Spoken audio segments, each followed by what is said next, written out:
감성경제방송 돈다방 미쓰리 4월 1일 금요일 방송 시작하겠습니다.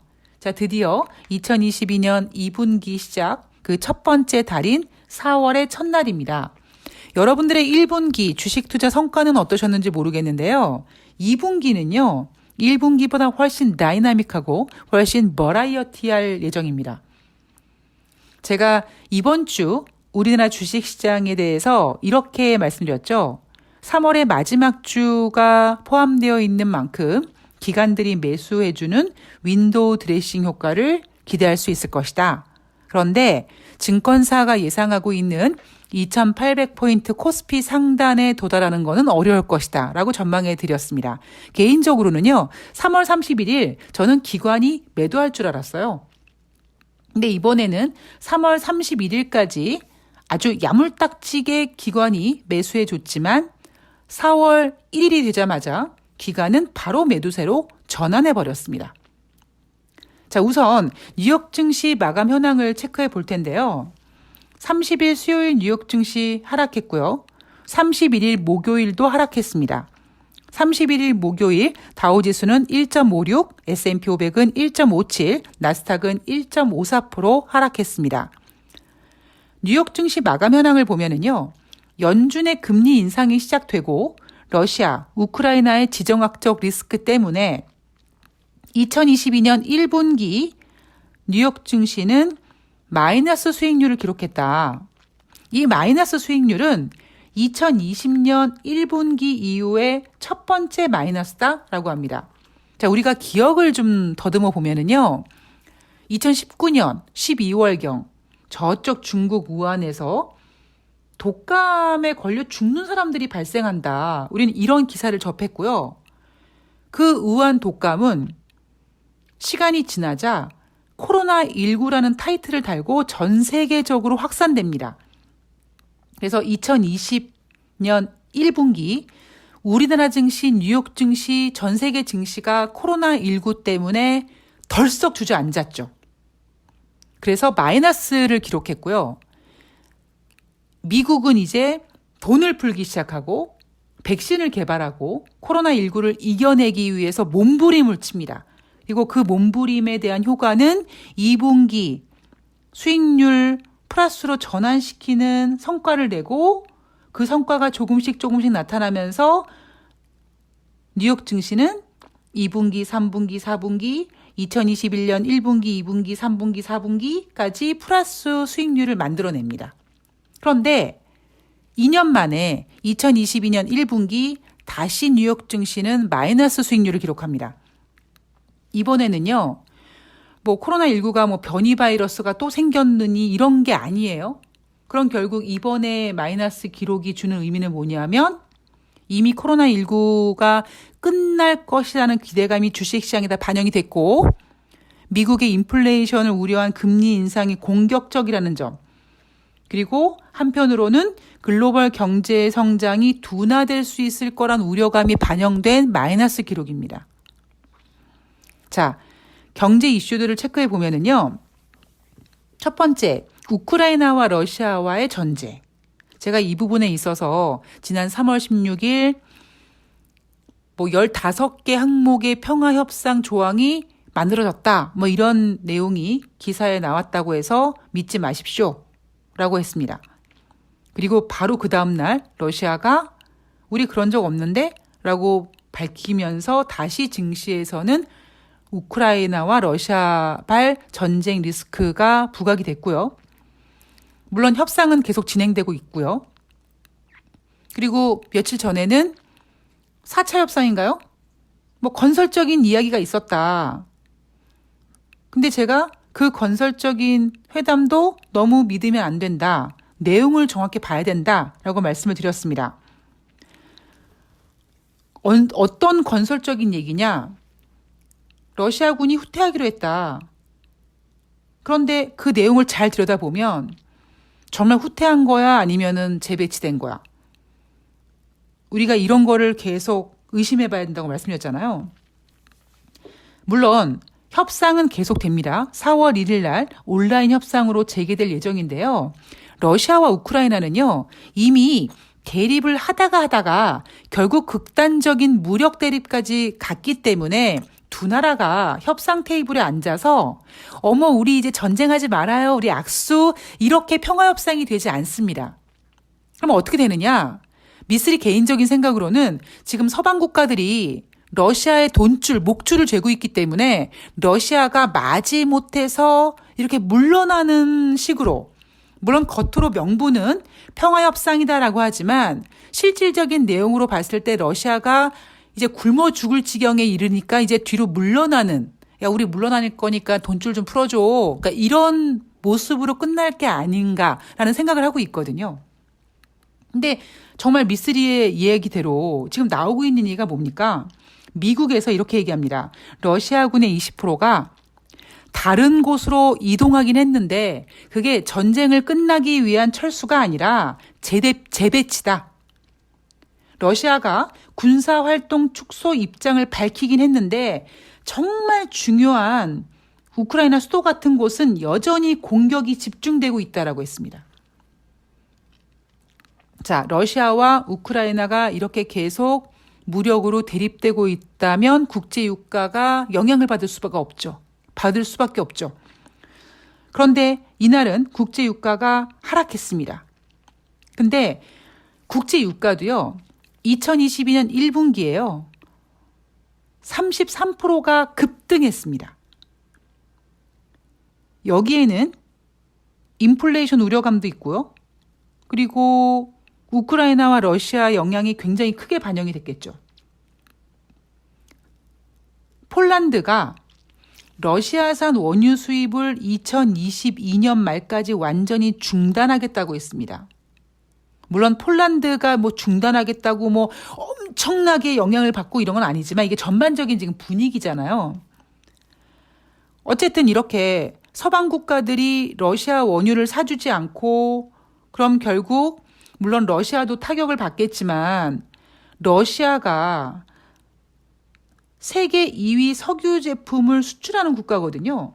그러면 결국 서방 국가들을 비롯한 다른 나라 국가들도 영향을 받을 수밖에 없습니다. 유가 같은 경우에는 공급 차질 우려감이 불거지고요. 그러면 국제 유가가 상승될 수밖에 없고요. 지금 미국의 인플레이션을 자극하는 게 국제 유가니까 조 바이든 대통령이 결정한 게 뭐였냐면 역대 최대 규모의 전략 비축유 방출을 결정했습니다. 6개월 동안 하루에 100만 배럴 비축유를 방출하겠다라고 하는 결정문을 발표했는데 엄청난 양이죠. 그리고 또 만약에 지금 이렇게 국가적인 비상 시국에 유전회사에서 원유를 생산하지 않는다. 그러면 원유를 생산하지 않는 업체에 과태료 물 거다. 이렇게 조 바이든 대통령이 국제 유가를 잡기 위해서 강경 대응을 합니다. 물론 일각에서는요, 그거 뭐 6개월 동안 뭐 그렇게 뭐 방출한다고 국제유가 잡을 수 있겠어? 라고 하지만 저는 생각이 틀립니다. 미쓰리가 보고 있는 건 이거잖아요. 국제유가 $300 간다는 전문가들 다 개소리다.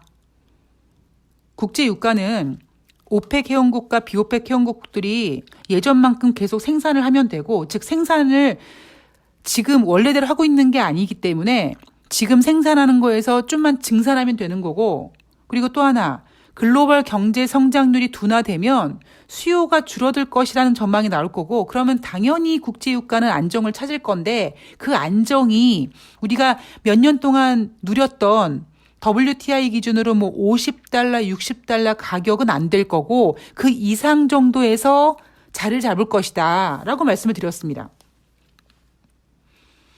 조 바이든 대통령의 이번에 비축유 방출은요, 굉장히 큰 의미가 있어요. 이게 단순히 뭐 그렇게 생산해서 6개월 동안 생산한다고 잡겠어 이런 문제가 아니라 어떤 메시지가 있냐면 오펙과 비오펙 회원국들을 압박하는 거죠. 왜냐하면요, 오펙 회원국과 러시아를 포함한 오펙 플러스 얘네가 지금 현재 40만 배럴 증산합니다라고 했는데 5월 달에 3만 배럴 추가적으로 생산한대요. 그러니까 조 바이든 대통령 입장에서는 오펙과 비오펙 회원국들한테 야, 좀 생산량 좀 늘려봐 라고 압박을 하고 싶은데 얘네들이 호락호락하게 증산하지 않고 있는 거죠. 얘네들은 왜 호락호락하게 증산하지 않겠습니까? 돈맛을 봤거든요. 아니 몇 년 전에 막 국제 유가가 막 26달러, 30달러 막 그렇게 정말 헐값에 진행이 됐던 때가 있었는데 그때 얼마나 그 국가들이 힘들었겠습니까? 근데 지금 막 100달러 넘어가고 막 이러니까 산유국들은 그래 지금 우리가 굳이 증산하지 말고 이대로 좀 유지를 해서 우리가 물 들어올 때 놓줘야 된다고 계속 좀 돈 좀 벌어보자 이런 마인드가 있거든요.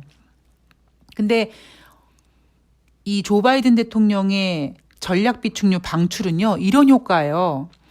내가 굳이 물에다가 독을 타지 않아도 나 독 탈 거다라고 한마디만 해도 그 물을 안 마시고 못 마시고 죽는 사람이 있는 것처럼 조 바이든 대통령이 이런 비축유 방출 결정에 WTI가 뚝 떨어졌잖아요. 그러면 다른 나라들이 어떤 생각을 하겠습니까? 전 이건 개인적으로 조 바이든 대통령이 산유국들에게 주는 일방적인 경고라고 생각하거든요. 그러면 이제 국제 유가가 아마 더 떨어질 겁니다. 그럼 산유국들이 좀 생각을 달리하겠죠.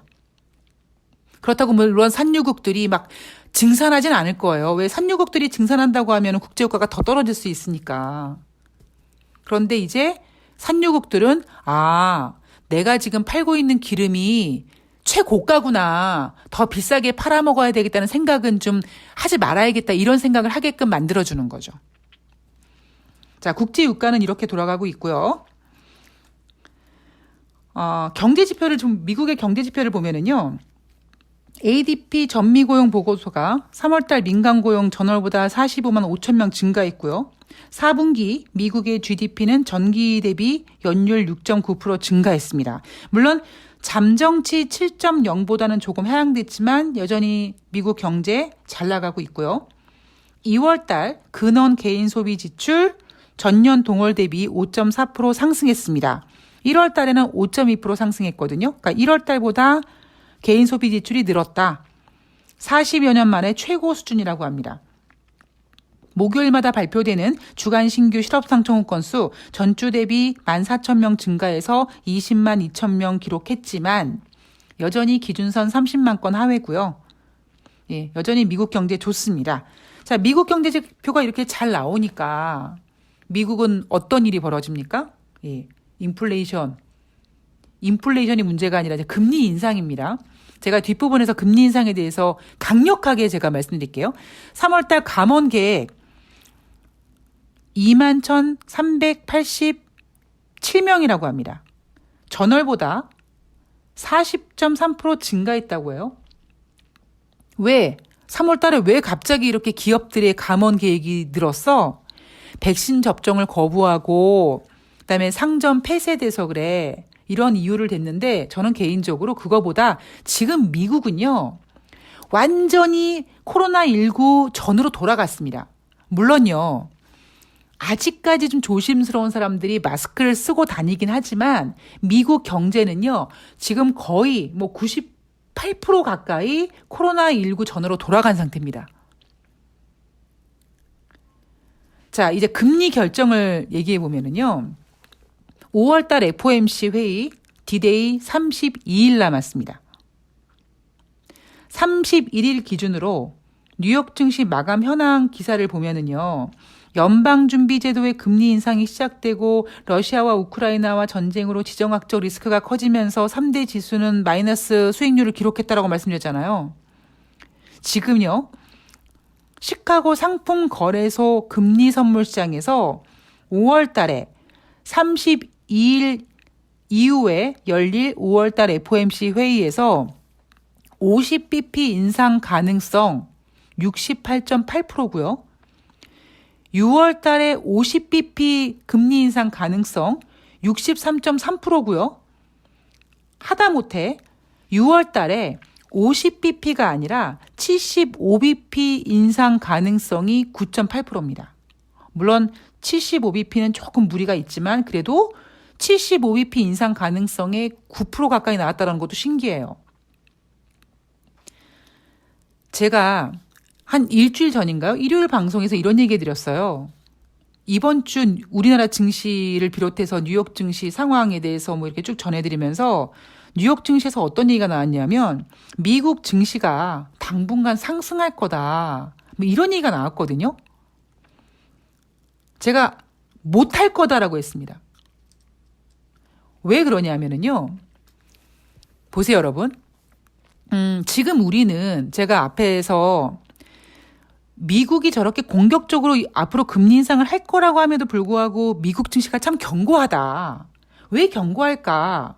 라는 부분에 있어서 뉴욕 증시 전문가들은 인플레이션 우려감 때문에 돈이 갈 데가 없으니까 주식시장을 저가로 매수하기 때문에 뉴욕 증시가 견고한 거고 그래서 당분간 뉴욕 증시가 상승할 것이라고 했거든요. 그러니까 제가 그 논리에 대해서 제가 반박을 했죠.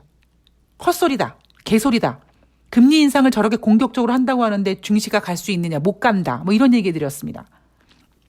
왜 그러냐 하면 제가 그때 어떤 말씀을 드렸냐면 4월 달에 FOMC 회의가 없거든요.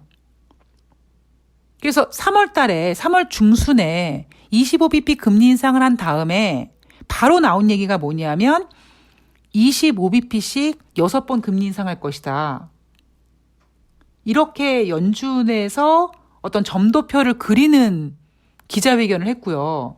그러자 그 기자회견을 본 언론들이 그리고 전문가들이 또다시 50bp 금리 인상 이제 막 75bp 금리 인상을 막 합니다.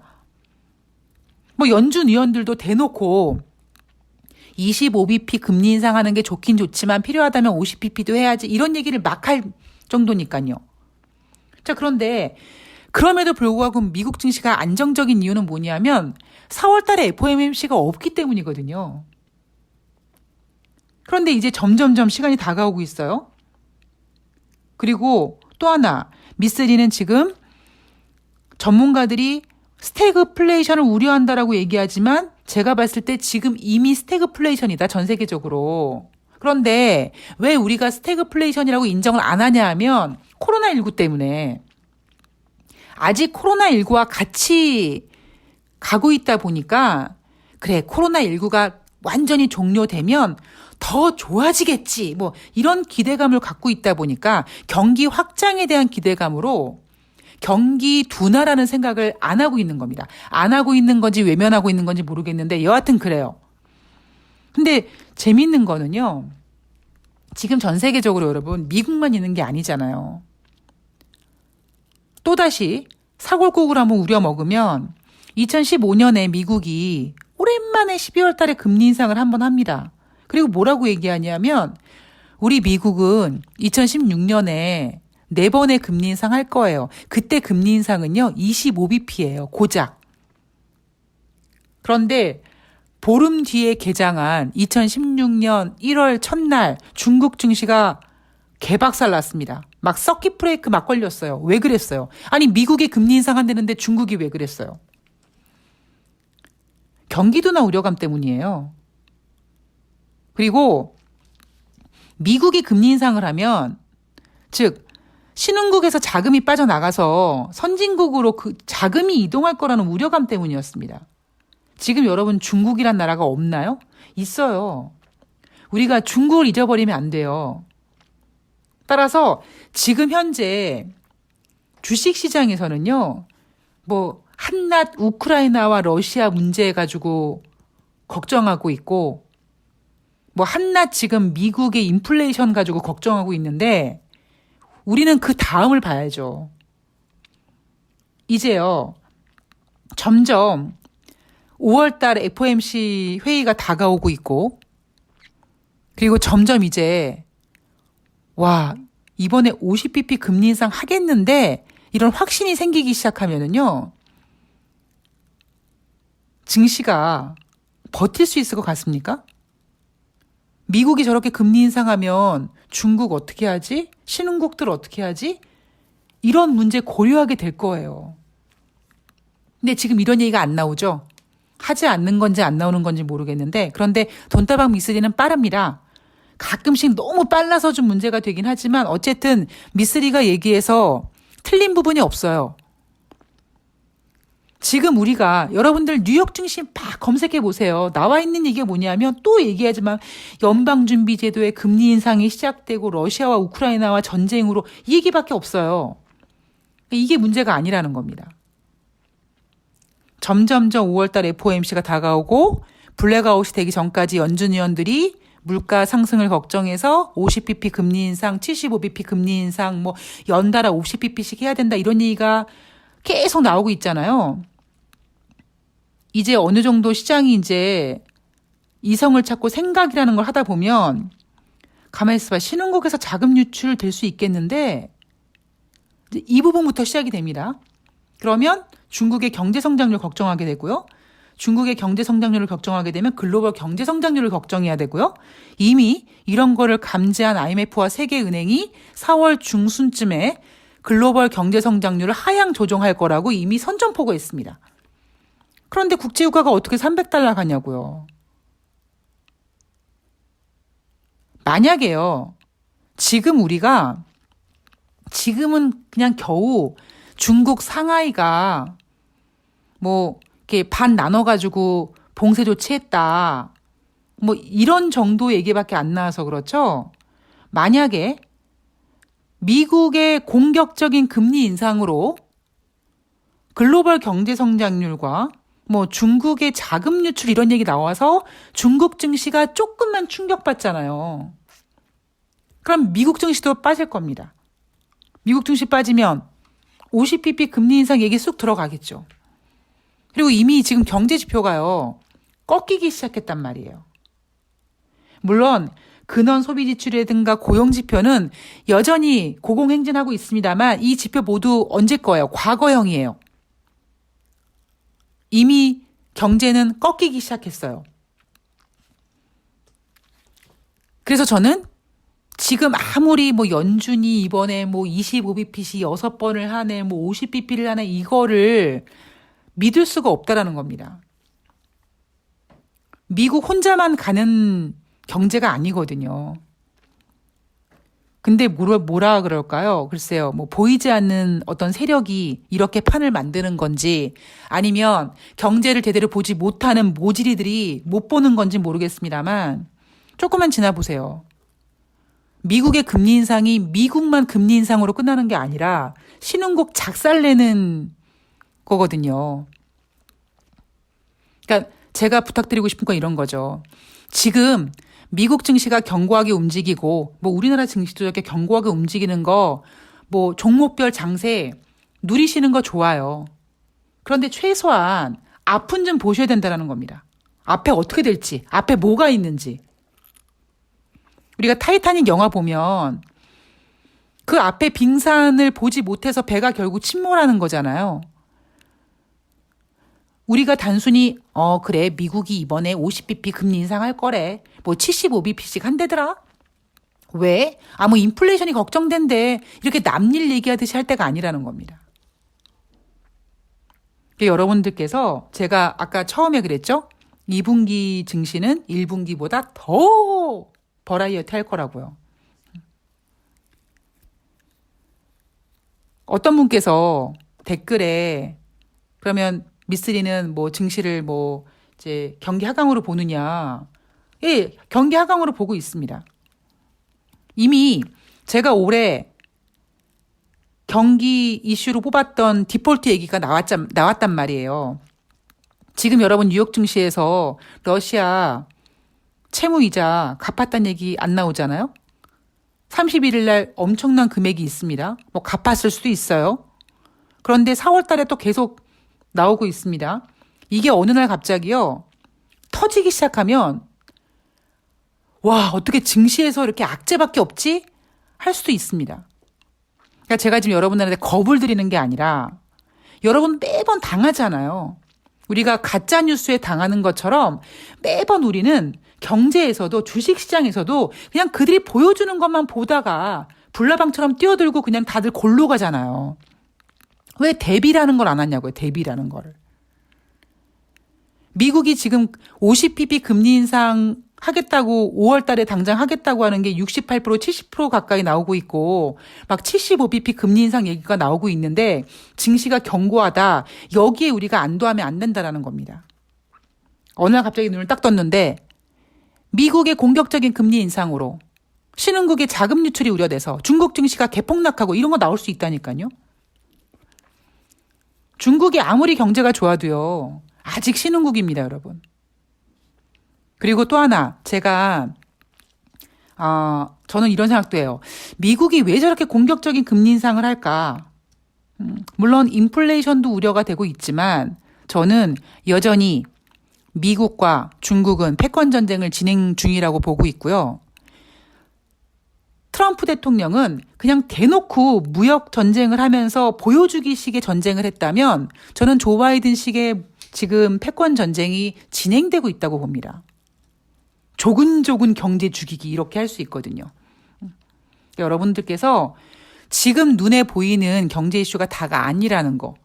항상 다음을 생각해야 되고 그 다음이 겁나 충격적인 악재가 있다고 해도 우리는 피해가면 돼요. 조심하면 됩니다. 제가 그랬죠? 저는 IMF 이후에 9.11 테러 때 그다음에 굵직굵직한 악재들 때 전 다 주식시장에 몸담고 있었거든요. 주식시장 굴러가요. 수익 다 낼 수 있습니다. 그래서 제가 올 연초부터 뭐라고 했냐면 가장 제가 우려하는 게 뭐냐면 2, 3년 전에 일명 주린이라는 이름으로 나는 삼성전자 좋아 이렇게 하시는 분들 그런 분들이 걱정된다고요. 오랫동안 주식해서 저처럼 굳은 살 많이 배긴 분들은요. 전 걱정 안 해요. 그분들은 나름대로 견디세요. 멘탈적으로도 견디든지 어떻게든지 견디십니다. 아니면 그동안 다 너덜너덜 걸레대서 신용불량자 되고 주식할 돈 없는데 그래도 난 주식해야겠어 해서 아주 소액으로 그냥 계속 주식하시는 분들이 계시겠죠. 그러니까 지금 이 방송을 들으시는 분들이 주린이시든 아니면 노련한 주식 투자자시든 제발 좀 눈앞에 있는 이슈 보지 말고 한 걸음만 멀리 보자라는 겁니다. 저는 앞으로 주식시장 안 좋다. 지수로 얘기해봐 미쓰리. 2,000 깨져? 1,000 깨져? 전 그게 의미 없어요. 왜냐하면 저는 개인적으로 지수가 안 좋아야지만 제가 관심 갖고 있는 종목들이 올라가거든요. 저는 지수가 얼만큼 나쁘다 빠지다 이거는 저에게는 상관이 없습니다. 대신 경제 전반적으로 장밋빛 전망을 내놓는 전문가들은 조심해라 라는 게 제가 드리고 싶은 메시지입니다. 자, 여러분 4월 첫날 굉장히 재수없게 굉장히 안 좋은 얘기를 해드렸는데 저는 안 좋은 얘기를 해드린 게 아니라 이거죠. 백신을 놔드린 거예요. 백신 주사를 놔드린 거예요. 한번 고민해 보세요, 여러분. 미국이 저렇게 공격적인 금리 인상을 하는데 중국 경제 괜찮겠습니까? 대한민국의 자금들이 미국으로 넘어가지 않을까요? 이런 거 한번 생각해 봐야 되지 않을까요? 지금 과연 스태그플레이션이 염려되는데 아직은 스태그플레이션이 아니래요. 그들의 주장을 믿을 수 있을까요?